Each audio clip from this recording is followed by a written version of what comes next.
Olá pessoal, hoje nós vamos falar sobre o trabalho de um dos maiores representantes aí da psicologia corporal, se não o maior, e também da psicanálise aí do século XX, que foi um discípulo de Freud, que é o Wilhelm Reich.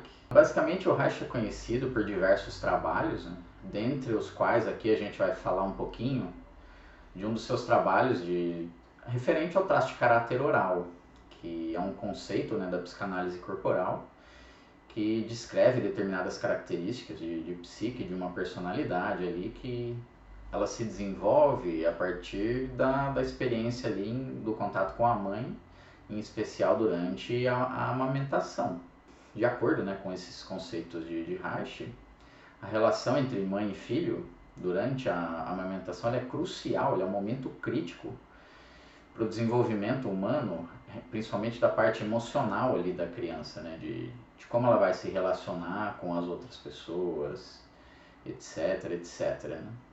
Então, esse período, né, ele pode impactar profundamente toda a sua vida, toda a sua personalidade futura. Pode gerar ali cicatrizes e condições ali para toda uma vida. Né? Então, uma boa experiência de amamentação vai levar um indivíduo a ser mais apto a confiar no próximo, a amar, a se entregar e se relacionar com as outras pessoas no decorrer da vida dela. Vai ser uma pessoa muito mais sociável. Por outro lado, uma experiência de amamentação mais negativa pode levar a uma personalidade muito carente, ou até através do excesso, talvez, dependendo assim, até uma pessoa dependente, suscetível a problemas emocionais e muitas vezes com traumas psicológicos ali bem significativos para a gente lidar. Então, o traço oral, né, em resumo, ele é caracterizado especialmente pela necessidade de satisfação dessa fase oral, né, a oralidade. Então, muitas vezes, através de vício, compulsão, ou até a ligação excessiva assim, com a figura materna, né? A nossa mamãe, que todo mundo tem, né? Um relacionamento com a mãe, evidente, ou não, né? Existem pessoas que perderam, mas elas têm alguma figura materna. Então, essa personalidade, né, o oral, ela pode ter comportamentos de uma busca constante, até compulsiva, seja por prazer, por o que for.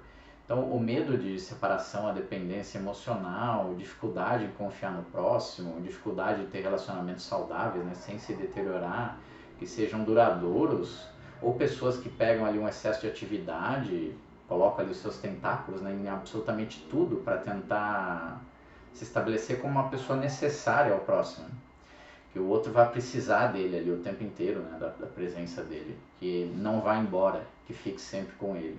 Então assim, o Reich ele desenvolveu diversos tratamentos, né, para ajudar as pessoas, né, que apresentam os traços e lidar, né, com alguns distúrbios emocionais, algumas visões diferentes, né, fazer um complemento psicológico ali que não tinha somente na linha freudiana. Então, em sua obra, né, ele destaca a importância, por exemplo, do relaxamento muscular de algumas couraças, né, do uso de meditação para tratar determinadas condições ou manter após o trabalho terapêutico.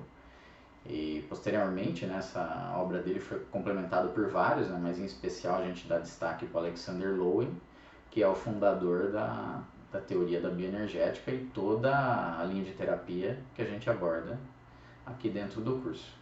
Então, por meio, né, das teorias e técnicas inovadoras, o Reich ele deixou um legado importante, né, para a psicologia moderna, para a psicanálise, entre outras óticas, né, e ajudou diversas pessoas ali a superarem os seus traumas, ou no mínimo lidar melhor com eles, né, e a se desenvolverem. O oral é uma psique que ele simplesmente procura se fundir com o mundo. Diversas vezes ele vai procurar por uma pessoa, um ambiente, um amor para se fundir. E junto com essa pessoa, esse lugar, ele vai conseguir, né, o que ele quer. Ele vai, obviamente, né, sempre sendo uma pessoa muito carente, muito ciumenta, possessiva. Tem várias características que se confundem entre as coraças. É evidente que no mundo dos adultos, né, uma pessoa assim muito dependente, muito carente, né, chega a ser repulsiva para outra pessoa. Ela vai exigir, antes de colocar qualquer coisa na mesa, antes de demonstrar qualquer coisa. É uma questão muito complicada, principalmente quando a gente pensa nos relacionamentos. O oral normalmente ele tem um histórico bem específico que vai moldar a psique dele, embora seja difícil falar da psique dele propriamente, que normalmente é uma situação de abandono, a ausência dos pais no sentido de não conseguirem suprir as necessidades dessa criancinha, habitualmente, né, causada por uma falta materna que não necessariamente tão extensa, né, uma parada abrupta, por exemplo, de amamentação, ou sim, talvez a morte da figura materna, por exemplo, podem desencadear essas defesas. Além de coisas mais leves, como por exemplo, pais que não sabem tão bem o que a criança precisa, né? Já que um bebê, né, não se comunica tão bem. Às vezes é difícil entender o que leva, né? O que precisa ali aquela criança muitas vezes. Então essa criança fica ali machucada, né? Às vezes, por exemplo, a roupa está fazendo um machucadinho na pele e eventualmente vai a mãe lá e dá o mamar lá para a criança e acha que aquilo está resolvendo, etc. Mas na realidade está sendo substituído qualquer coisa por um alimento, né? Dando um exemplo. Então é uma associação dúbia. Isso vai causar um sentimento de que o que ela recebe nunca é o suficiente, né? Que sempre vai ter uma sensação ali que não é aquilo, que falta algo, um vazio, e vai compensar sempre com excesso de alguma coisa, vai sempre focar o que ainda não tem, por mais que esteja tudo ótimo, tudo perfeito, maravilhoso. É uma dinâmica de falta muito forte, assim como a gente vê na rigidez também uma dinâmica de falta. Muitos orais eles vão compensar essa falta, né, sendo necessário para as outras pessoas, se dando, né, para os outros o tempo inteiro, virando cuidadores, e aqui é um pouco complexo, porque esse passa a ser um dos piores ambientes quando se trata de uma pessoa oral, porque a pessoa oral ela tem muita necessidade de ser cuidada, né? Então também o oral pode dar pequenos presentes, pequenos mimos, tende a ser bem expansivo, falante, pedir favores, fala para os cotovelos. E ele é dependente do próximo, né? Não importa o quanto ele receba do outro, vai sempre achar que está faltando alguma coisa, sempre. O outro não fez o suficiente. A pilha social do oral, ao contrário do esquizoide, ela é quase infinita. O esquizoide, com aquela pilhinha minúscula dele, por exemplo, né? Imagina um irmão esquizoide e um irmão oral. O irmãozinho esquizoide vai querer parar de brincar rápido. Já o oral, ele vai ficar triste. Por quê? Porque o irmãozinho não quer mais brincar com ele, não gosta dele, né?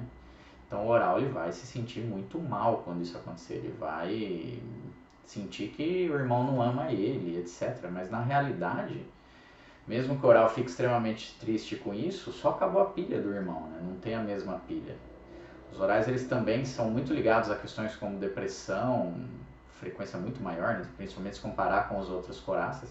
Eles são extremamente emotivos e humanos, e habitualmente empáticos. E a depressão deles, na real, não vem do subconsciente em si, vem desse excesso de demanda que precisa de algo, que falta de algo, que o mundo deve para eles, né? Ou eles querem fisicamente ou mentalmente, né? Da maneira que for.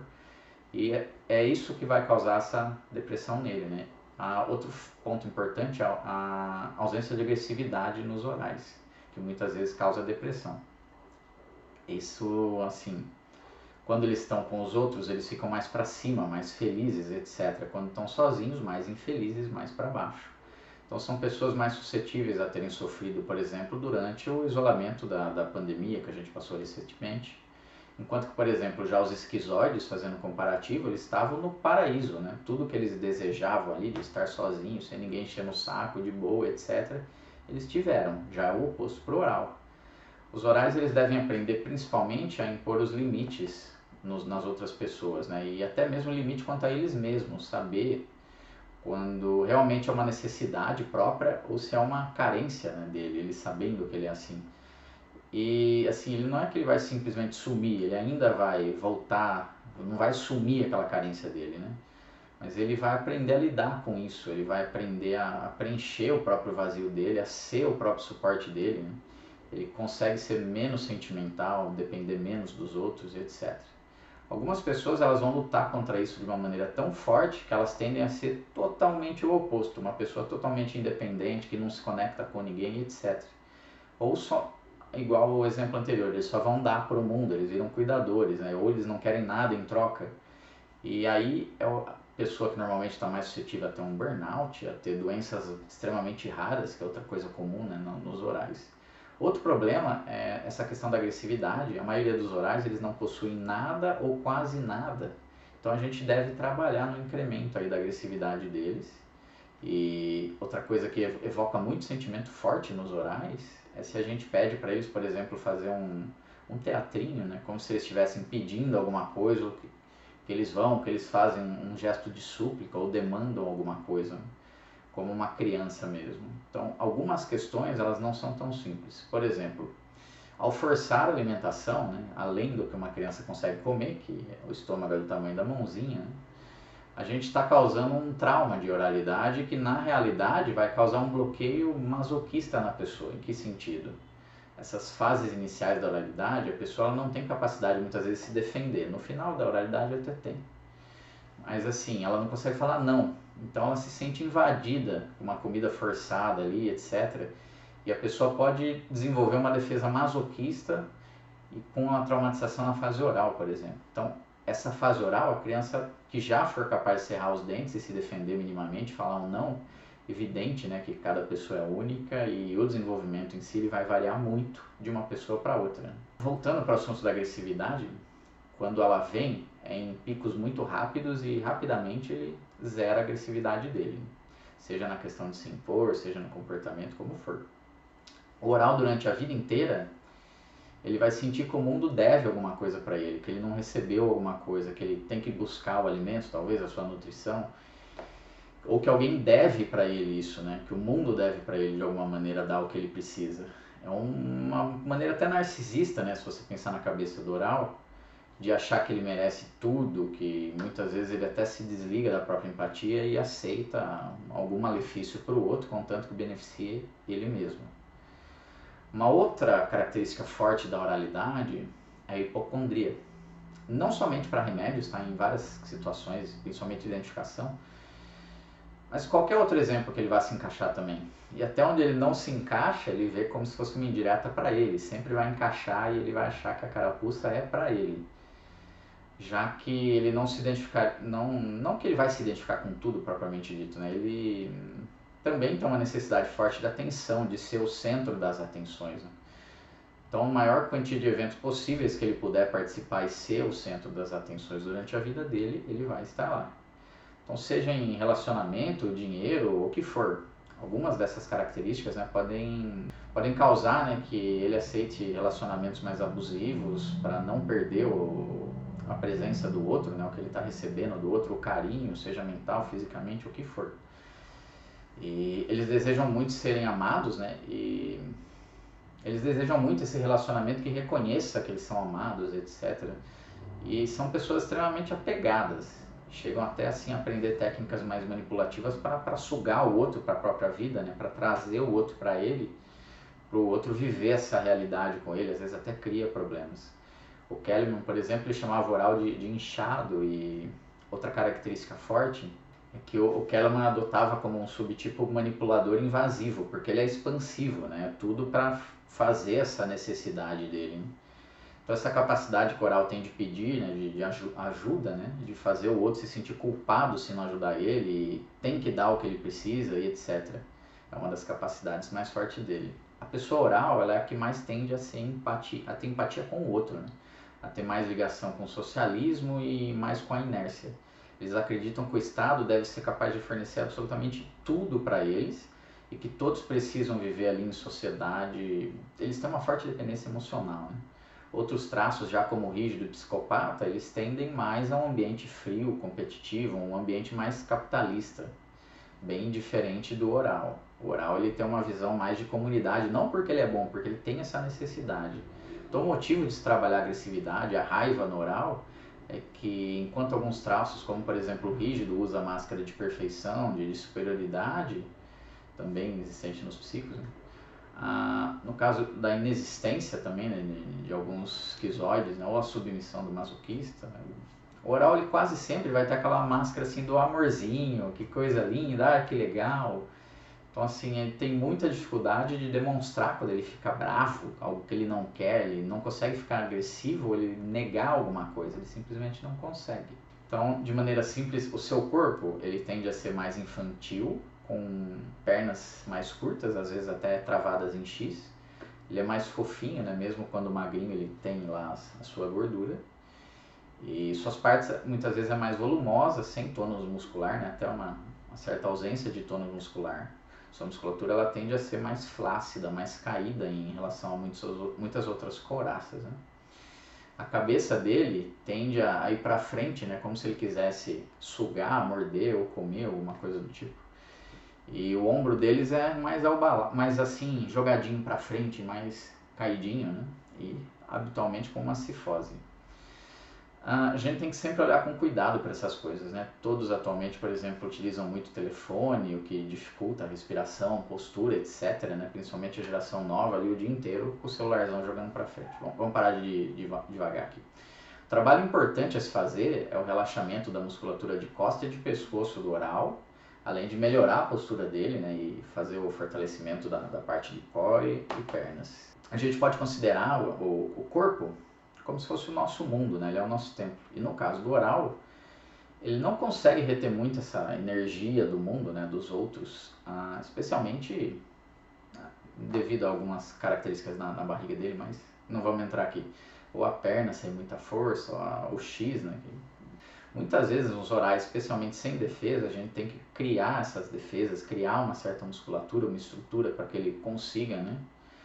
Ele deve entender que ele tem que ser um observador dele mesmo e conseguir entender se ele está fantasiando com uma pessoa perfeita, com um mundo perfeito, ou se realmente esse relacionamento é tudo isso, né? Às vezes aquela pessoa que ele fantasia nem existe. Então ele pode ver uma pessoa totalmente diferente do que é realmente a realidade para suprir essa carência dele. Acho que já está longo, vamos parando por aqui. Espero que tenham gostado aí de conhecer um pouquinho mais das teorias de Hayek, um pouquinho mais questão da oralidade. E vamos encerrando aqui, né? Vejo vocês aí na próxima. Deixa aí a sua curtida pro algoritmo, compartilha, marca aí quem você acha que pode ser beneficiado pelo conteúdo e siga a gente aí, ou marque, né, nas plataformas aí que eventualmente você está nos seguindo e é isso aí. Consciência.